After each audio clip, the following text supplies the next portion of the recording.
गौरी झा एकटा होली के अवसर पर में गीत गाबि रहल छी। मिथिला में राम खेलथि होली, मिथिला में हो खेलथि होली, हो खेलथि होली, हो खेलथि होली, हो खेलथि होली। मिथिला में, मिथिला में राम खेलथि होली, मिथिला में अबीर गुलाल कुमुकुमा केसर, अबीर गुलाल कुमुकुमा केसर, सखियन के शोभन कबेसर, सखियन के शोभन कबेसर। हाथ लेने अबीरक झोली हो लला, हाथ लेने अबीरक झोली हो।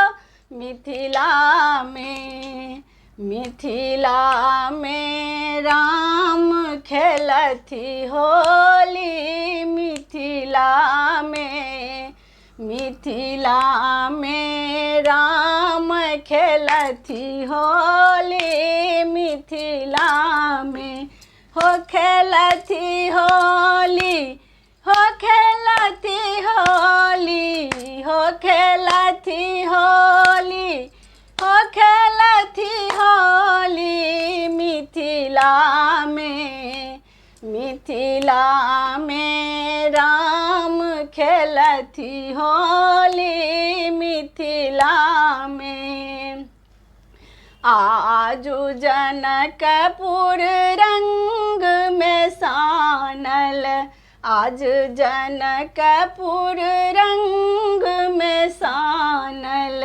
मैथिलहि आनंद समाओल, मैथिलहि आनंद समाओल। सब घर में प्रेमक डोरी हो लला, सब घर में प्रेमक डोरी।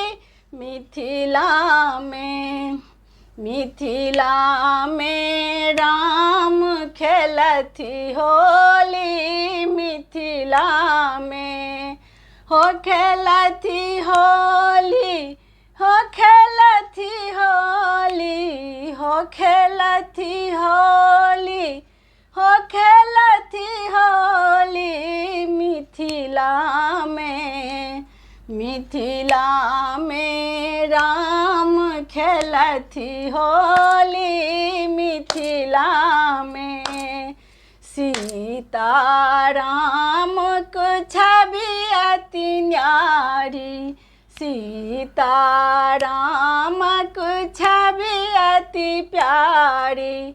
नवल बसंतक महिमा न्यारी, नवल बसंतक महिमा न्यारी। युगल सरस मन के हारी हो लला, युगल सरस मन के हारी। मिथिला में, मिथिला में राम खेलथि होली, मिथिला में हो खेलथि होली, हो खेलथि होली, हो खेलथि होली, हो खेलथि होली। मिथिला में, मिथिला में राम खेलथि होली, मिथिला में। जय मिथिला, जय मैथिल। अहाँ सबके नीक लागल हुए तो लाइक करू, शेयर करू, सब्सक्राइब करू।